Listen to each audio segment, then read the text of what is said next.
Salette மேரி அவர்களுக்காக ஜெபிக்கவும், கடவுள் அவருக்கு செய்த அனைத்து நன்மைகளை நினைத்து நன்றி கூறவும், மேலும் எங்கள் குடும்பத்தில் உள்ள ஒவ்வொருவருக்காகவும் ஒற்றுமையும் சமாதானமும் நிறைந்திட வேண்டும் என்றும் இந்த திருப்பணியிலே ஜெபிக்க உங்களை நான் அழைக்கின்றேன். ஆகவே இந்த நேரத்திலே இந்த திருப்பலியிலே நாம் தகுதி பெற பங்கு கொள்ள எல்லா வல்ல இறைவனிடத்திலே மன்னிப்பு வேண்டுவோம். எல்லாம் வல்ல இறைவனிடமும் நான் பாவியை ஏற்றுக்கொள்கிறேன். ஏனெனில் என் சிந்தனையாலும் சொல்லாலும் செயலாலும் கடமையில் தவறியதால் பாவங்கள் பல செய்தேன். என் பாவமே என் பாவமே என் பெரும் பாவமே. ஆகையால் எப்பொழுதும் கண்ணியான புனித மரியாதையும் வானதூதர புனிதர் அனைவரையும் சகோதர சகோதரிகளே உங்களையும் நம் தேவனாகிய ஆண்டவரிடம் எனக்காக வேண்டிக் கொள்ள மன்றாடுகிறேன். எல்லாம் வல்ல இறைவன் நம் மீது இரக்கம் வைத்து நம் பாவங்களை மன்னித்து நம்மை முடிவில்லா வாழ்வுக்கு அழைத்து செல்வாராக.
முதல் வாசகம்.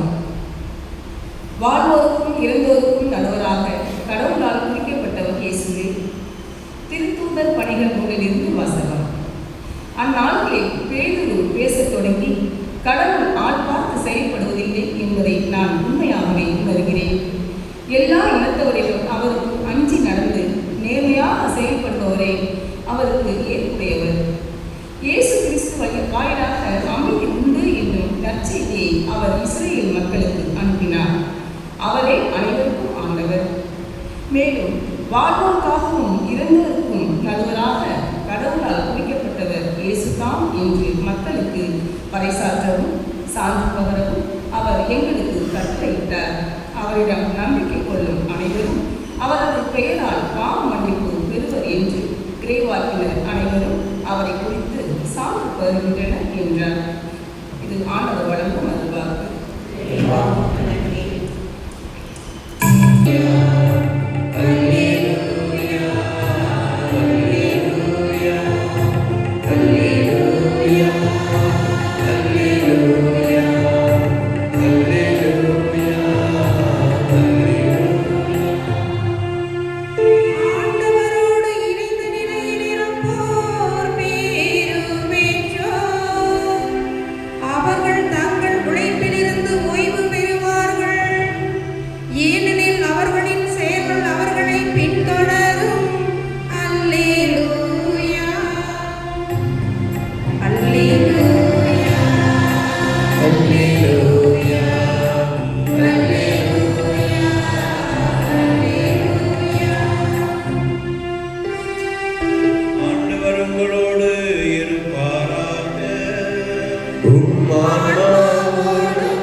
வசனங்கள் 1-6 வரை.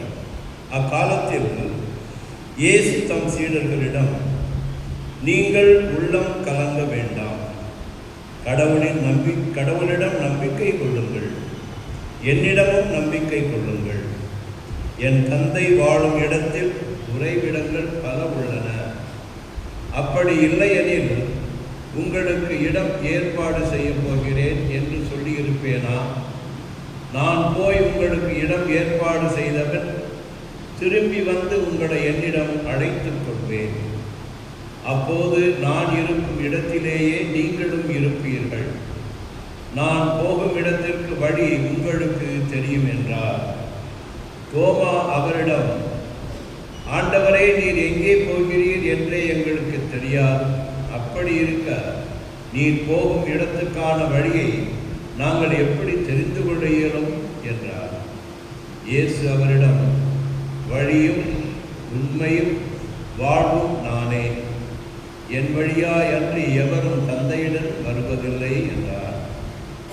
இது கிறிஸ்துவின் நற்செய்தி.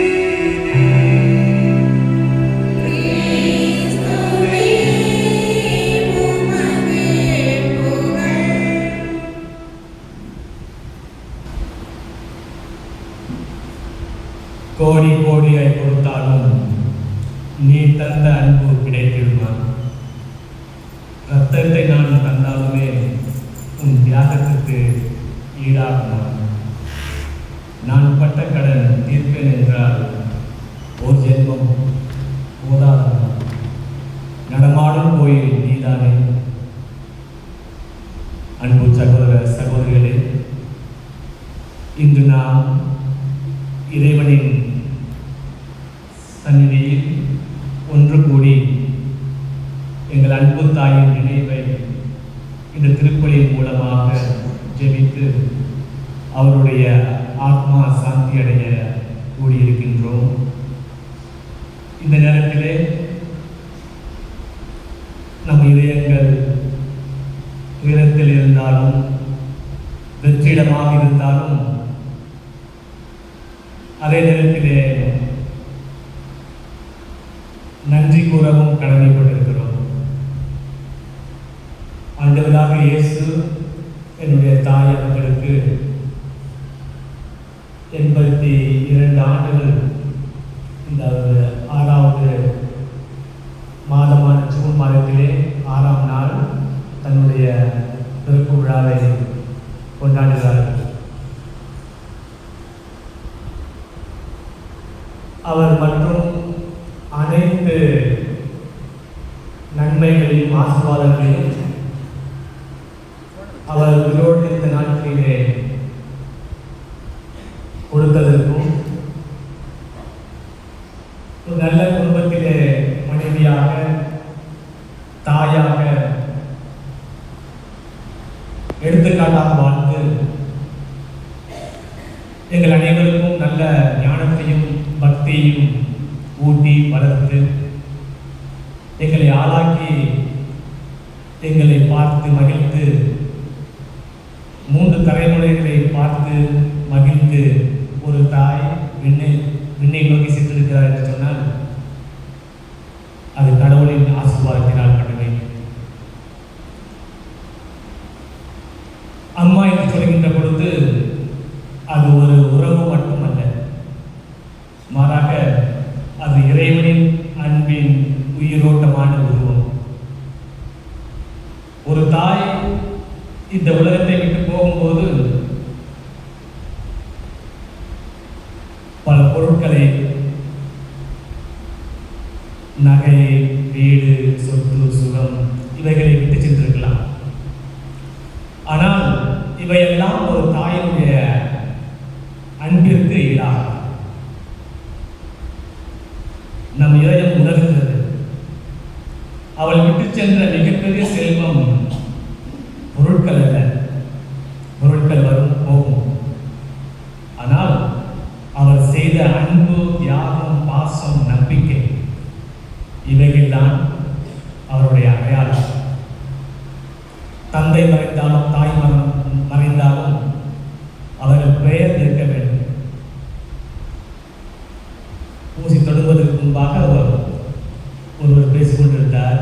அவர் சொன்னார், அவர் எங்கள் அம்மா இறந்த அன்னைக்கு பூசை டைமில் அங்கே டீ குடிச்சுட்டு இருக்கும்போது சொல்லிட்டு இருந்திருக்கிறார் எங்களுடைய அப்பாவை பற்றி.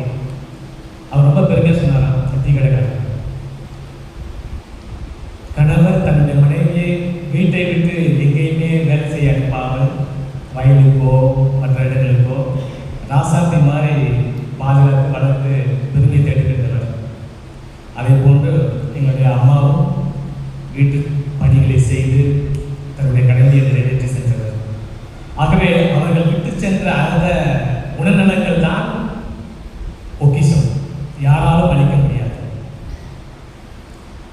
அதைதான் நாங்கள் இன்று உணர்கிறோம். அவர் கற்றுக் கொடுத்த அன்பு, பொறுமை, ஜெபம், ஞானம், வழிமுறைகள் இவைதான் வாழ்நாள் முழுவதும் தங்கியிருக்கு. யாராலும் எடுக்க முடியாது. அழியா பொக்கிஷம். இயேசு சொல்கிறார், ஒருவன் தன் நண்பனுக்காக உயிரை கொடுப்பதற்கு மேலான அன்பு எதுவும் இல்லை. இந்த வார்த்தை ஒரு தாயின் வாழ்க்கையில் நிஜமாக அம்மா தனது நேரத்தை, பெருநிலத்தை, கனவுகளை எல்லாவற்றையும் சுருக்கிக் கொண்டு தனது பிள்ளைகளுக்காக தியாகம் செய்து அவர்கள் வளர்வதை கண்டு ரசித்தவர். தங்கள் குழந்தைகளுக்காக அர்ப்பணித்தவர். அவள் சோர்வை மறைத்து சிரிக்கிறார், துன்பத்தை மறைத்து நம்பிக்கை அளிக்கிறார். ஒரு தாயின் இழப்பு என்பது ஈடு செய்ய முடியாது.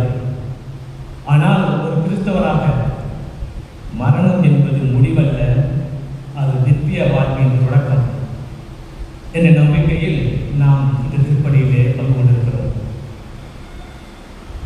இறப்பு என்பது ஒரு முடிவல்ல, விண்ணக வாழ்வின் விண்ணக வாயிலின் முதல் இடம். இந்த நல்ல நேரத்திலே என்னுடைய அம்மா தியாகத்தின் உருவம் என என்னால் சொல்ல முடியும். Mother as a symbol of sacrifice. வேதாகமத்திலே நீதிமொழிகள் 31வது அதிகாரத்திலே 26வது வசனத்தில் சொல்கிறது, தாய் தன் வாயை ஞானத்திலிருந்து பேசுகிறாள், தயையுள்ள போதகமும் அவள் நாவில் இருக்கிறது. அவள் பிள்ளைகளை எழுப்பி அவளை வாக்கியபடி என்கிறார்கள்.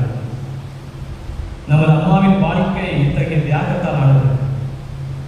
அவர் நமக்காக செய்த ஜெபங்களும் உழைப்பும் காட்டிய அன்பும் இறைவனின் அன்பிற்கு ஒரு நிழலாக இருக்கிறது.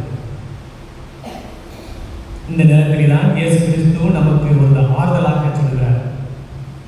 அன்று லூக்கா எழுதிய செய்தியிலே 7வது அதிகாரத்திலே 13வது வசனத்திலே, நாயின் ஒரு கைப்பனின் மகன் இறந்தபோது இயேசு அவரை பார்த்து அழாதே என்று கூறி அந்த தாயை பார்த்து ஆறுதல் சொல்கிறார். இன்று ஆண்டவர் நம்மையும் பார்த்து அதே சொல்லுகிறார், கவலைப்படாதே, அழாதே, நான் உன்னோடு இருக்கிறேன். அம்மா நம்மை விட்டு பிரியவில்லை. அவர் இறைவன் இல்லத்தில் நமக்காக கருத்து பேசும் ஒரு புனிதராக மாற்றியிருக்கிறார். அவர் ஒரு விசுவாசத்தின் சாட்சி, விட்னஸ் ஆஃப் ஃபெய்த்.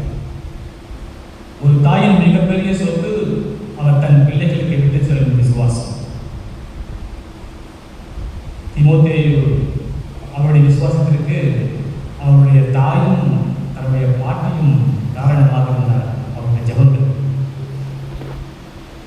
நமது அம்மா நமக்கு கற்றுக் கொடுத்த ஜெபங்களும் நற்பண்புகளும் நம்முள் என்றும் வாழும். அதுவே அவருக்கு நாம் செய்யும் உண்மையான கைமாறு. அவர் நித்திய வாழ்வின் நம்பிக்கை, hope of resurrection. நானே உயிர்ப்பும் வாழ்வுமாயிருக்கிறேன் என்ற இயேசுவின் வாக்குறுதி நமக்கு துணையாக இருக்கிறது. இப்பறைவிடத்தில் நாம் அம்மாவின் ஆன்மா இறைவனோடு நித்திய இன்பத்தில் இறைப்பார ஊக்கமாக ஜெபிப்போம். மரணம் நம்மை விதித்தாலும் ஜெபங்கள் நம்மை மீண்டும் இணைக்கின்றன. சகோதரர்களே, மரணம் ஒரு முடிவு அல்ல, அது ஒரு மாற்றம். மண்ணிலிருந்து விண்ணிற்கான பயணம். இந்த நேரத்திலே எங்கள் குடும்பத்தோடு சேர்ந்து எங்களுடைய அம்மாவுக்கு ஒரு பெரிய கடன் ஒலி எழுப்பி நன்றி செலுத்துவோம்.